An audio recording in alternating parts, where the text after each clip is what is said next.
Bonjour, aujourd'hui on va faire quelque chose d'un peu différent. On va se mettre dans la peau d'un expert pour vraiment décortiquer une course hippique. Le but, ce n'est pas juste de parier, c'est d'apprendre à lire la course, à comprendre sa logique interne.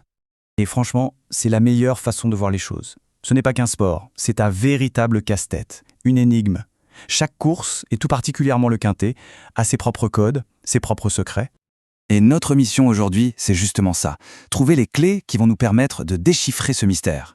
On va assembler les indices pièce par pièce pour que le tableau d'ensemble devienne limpide. Allez, on y va. Pour vraiment lire une course, il faut d'abord sentir l'endroit.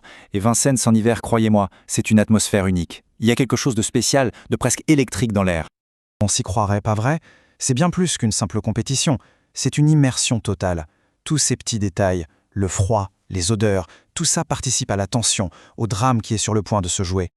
Bon, passons aux choses sérieuses. Chaque course a son propre profil, un peu comme sa carte d'identité. Et comprendre ce profil, c'est la toute première étape, le b.a.-ba de l'analyse. C'est le plan qui va dicter toute la stratégie. Alors, regardons de plus près la carte d'identité de ce prix de Châteauroux.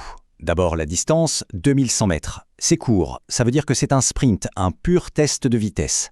Ensuite, le départ, c'est un auto-start. Tout le monde part sur la même ligne, donc la position de départ est absolument critique. Et enfin, le juge de paix, la fameuse montée de la grande piste de Vincennes. Elle est impitoyable, elle a brisé bien des rêves.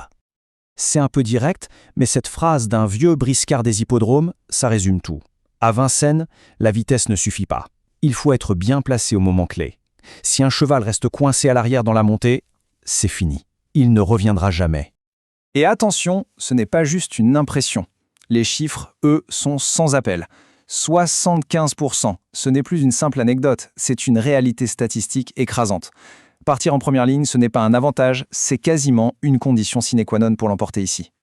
Ok, donc on a la base.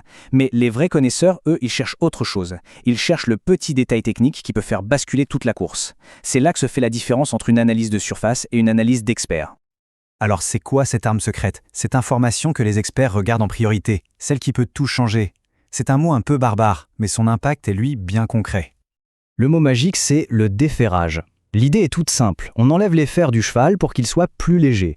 Imaginez un marathonien qui troque ses chaussures d'entraînement pour une paire de compétition ultra légère le jour de la course. C'est un signal très fort de l'entraîneur qui dit « Aujourd'hui, on ne vient pas pour faire de la figuration ». Et l'impact, il n'est pas symbolique, il est bien réel. On parle d'une demi-seconde gagnée par kilomètre. Ça peut paraître peu, mais sur une course aussi rapide, c'est tout simplement colossal. C'est, comme le dit l'expert, ce qui sépare souvent le vainqueur du reste du peloton. Bon, maintenant qu'on a planté le décor, passons aux acteurs principaux, les chevaux. Analyser un peloton de 18 partants, ça peut faire peur. Mais en fait, on peut les classer en quelques grandes familles, quelques archétypes. Grosso modo, un peloton, ça se répartit souvent comme ça. Vous avez un gros bloc de favoris, les choix logiques, puis un groupe d'outsiders, des concurrents un peu sous-estimés mais dangereux. Et enfin, les fameux tocards, les grosses cotes qui peuvent créer une énorme surprise. Chez les favoris, on trouve souvent deux profils. D'abord, le métronome, c'est le bon élève, hyper régulier, il est presque toujours à l'arrivée.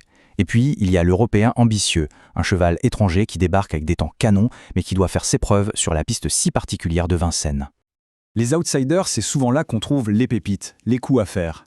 On peut y repérer le spécialiste de la longue distance qui tente sa chance sur plus court. Si la course est très rythmée, il peut finir très fort. Ou alors le cheval qui descend de catégorie, c'est-à-dire qu'il vient de se frotter à des cracks. Retrouver une opposition plus faible peut lui redonner le moral et l'envie de gagner. Et puis il y a les tocards. Il ne faut surtout pas les ignorer. Il faut chercher les signaux faibles. Par exemple, un cheval très doué qui revient après une longue absence, mais qui est tout de suite déféré. Ça, c'est un signe que son entourage y croit dur comme fer. Ou encore un cheval un peu caractériel, mais qu'on confie pour la première fois à un pilote de génie. Ça peut tout changer.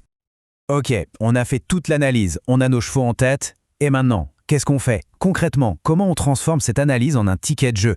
Il y a plusieurs manières de faire, plus ou moins risquées. En gros, il y a trois grandes approches. Le combiné, c'est la sécurité. On choisit plus de chevaux, donc on augmente ses chances, mais ça coûte plus cher. Le champ réduit, c'est l'approche équilibrée. On choisit quelques bases solides et on complète avec des outsiders. Et enfin, le spot, le plus simple, c'est la machine qui décide pour soi. Mais, et c'est un grand mais, il ne faut jamais oublier une chose essentielle. Les courses, ce n'est pas des maths, ça reste un sport avec des humains et des animaux. Il y a tout ce qui ne se voit pas dans les stats. La psychologie du driver. Est-ce qu'un fin tacticien ou un fonceur? L'intention de l'entraîneur. A-t-il préparé cette course depuis des mois? Et même le cheval, s'il est calme et détendu avant le départ, c'est un excellent signe. Un bon observateur regarde aussi ce qui se passe dans le paddock. Et au fond, c'est ça qui fait toute la beauté de ce sport. On a beau tout analyser, tout calculer, il y aura toujours une part d'imprévu. Un cheval qui se surpasse, un coup de génie du pilote, rien n'est jamais écrit d'avance. Alors, au moment de faire le choix final, qu'est-ce qui doit l'emporter? La rigueur froide de l'analyse ou la petite voix de l'instinct? C'est peut-être justement dans l'équilibre parfait entre les deux que se trouve la solution à cette magnifique énigme.